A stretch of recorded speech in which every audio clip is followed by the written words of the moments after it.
finalement introduction à notre discussion de façon assez harmonieuse. Nous avons vu successivement la pratique, le rappel au droit, mais qui finalement est à nouveau la société, qui est une bonne introduction à ton Oui, et en même temps, c'est particulièrement difficile. Alors, je voudrais partir de la Révolution, puisque c'est la fin du propos de M. Villanova. Lorsque j'étais, comme beaucoup d'entre vous, étudiant en médecine, on nous expliquait que le neurone avait un potentiel d'action et qu'après, il y avait une période réfractaire. Et un de mes enseignants disait, vous savez, c'est comme dans l'histoire, il y a d'abord la révolution et ensuite il y a la contre-révolution. Et nous sommes exactement devant le même débat, où il y a une phase de construction, de mutation extraordinaire, sur laquelle il y a naturellement des freins, et derrière, nous avons à anticiper pour qu'il n'y ait pas une contre-révolution, alors que nous ne sommes pas encore rentrés dans la phase de révolution. Lundi matin, ce lundi, se tiendra à Matignon la réunion du Conseil stratégique des industries de santé. J'explique en 2 mots ce que c'est. C'est un conseil présidé par le Premier ministre, qui se réunit à peu près 1 fois tous les 2 ans, et où il y a le Premier ministre et les ministres concernés par les industries de santé, donc la santé, l'économie, l'enseignement supérieur et la recherche, et en face, les grands patrons mondiaux des industries de santé. J'insiste sur mondiaux, ce ne sont pas les présidents des filiales France, même s'ils seront présents, ce sont les patrons mondiaux. Et la question, c'est un lieu d'échange et de dialogue, et comment est-ce qu'on aide à la fois à répondre systématiquement aux priorités qu'ont ces entreprises pour leur développement et les accompagner, mais en même temps être capable de garantir l'équilibre des comptes sociaux. Et là, nous allons déjà préparer probablement un autre élément de notre discussion de tout à l'heure. Alors, quand on réfléchit sur les innovations, ce qui est fondamental depuis 10 ans, c'est que même si des molécules nouvelles arrivent, et on pense à celle contre l'hépatite C, au-delà de son prix, son extraordinaire efficacité, les grandes innovations aujourd'hui sont des solutions multitechnologiques. C'est-à-dire qu'ils vont associer la molécule, le dispositif médical et la connexion. Et donc ce traitement-là. Et l'enjeu pour les industriels, et ça a été montré dans les diapositives de Bertrand, c'est de ne pas rater ce tournant quand on est une big pharma avec le DM, dispositif médical, et avec effectivement le fournisseur de données ou le traiteur de données. Et c'est donc l'accord, notamment Sanofi-Google. Sauf que pour les politiques, c'est un autre enjeu. C'est d'abord, est-ce qu'on sait évaluer une innovation de ce type-là? Est-ce qu'on sait fixer son prix? Et comment est-ce qu'on peut encourager sur le territoire français la construction d'une industrie dans ce domaine très précis?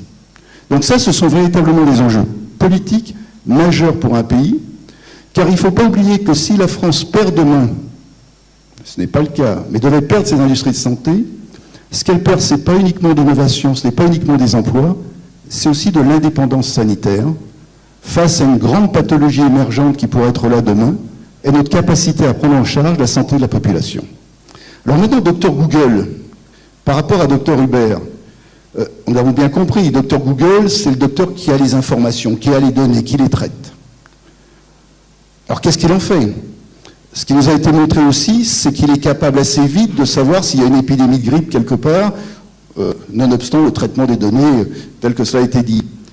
Donc c'est un outil extraordinaire de santé publique. Et c'est un outil qu'on ne peut pas ignorer en termes de santé publique. Sauf que c'est un outil également qui peut être capable d'identifier des personnes données.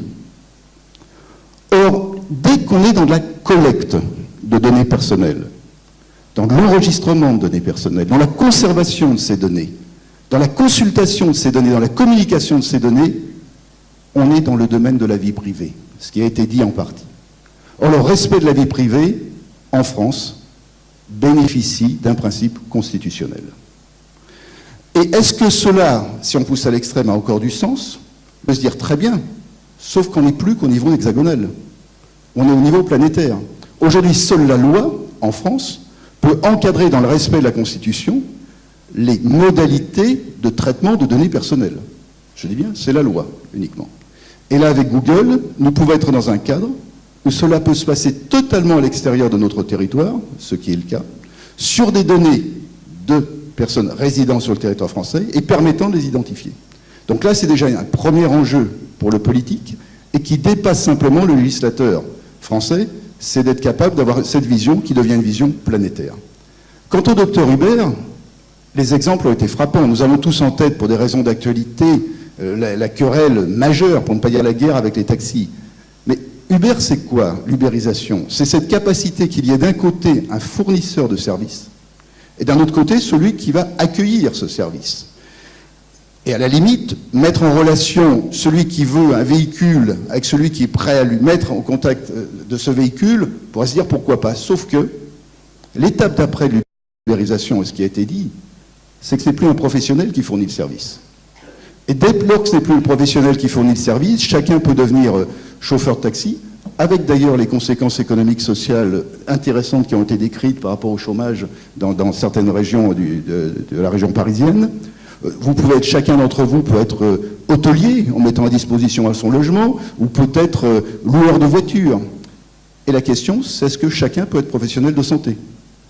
Et là, nous sommes dans le cas d'une profession qui est une profession réglementée, qui sont des professions réglementées, quelles qu'elles soient, et même si, je reprends l'expression du professeur Balancien, on dit il vaut mieux que tout s'appelle des professions médicales à activités restreintes, partagées, spécifiques, comme l'on veut. Donc là, on est dans un autre domaine. On est dans celui, on peut se dire, est-ce que notre voisin n'a pas la capacité aujourd'hui, par les données de Google, d'être notre concurrent comme professionnel de santé? Et là, ça relève sur le territoire français de la réglementation, mais du fait de la télémédecine, et que là encore nous sommes planétaires, le patient français, grâce aux objets connectés, pourra avoir un avis de quelqu'un qui est hors du territoire français. Donc quand on raisonne sur le numerus clausus, on a actuellement une vision qui est forcément d'abord hexagonale puis européenne. On doit aujourd'hui se dire, demain, plus exactement, nous devons raisonner de manière planétaire sur le nombre de professionnels de santé et sur l'accès que vont avoir des citoyens français à ces professionnels de santé, là encore indépendamment de la prise en charge dont nous parlerons tout à l'heure. Donc là, ce sont des révolutions qui sont totales, à la fois dans notre modèle de pensée, et le pire niveau de cette révolution, ou le niveau ultime, c'est de se dire, mais est-ce que finalement, ce patient français, on est sûr que c'est un humain qu'il aura en face de lui pour le traiter, ou est-ce que sur un autre coin de la planète, ce ne sera pas l'intelligence artificielle qui sera capable de faire ce que nous faisons aujourd'hui? Bien,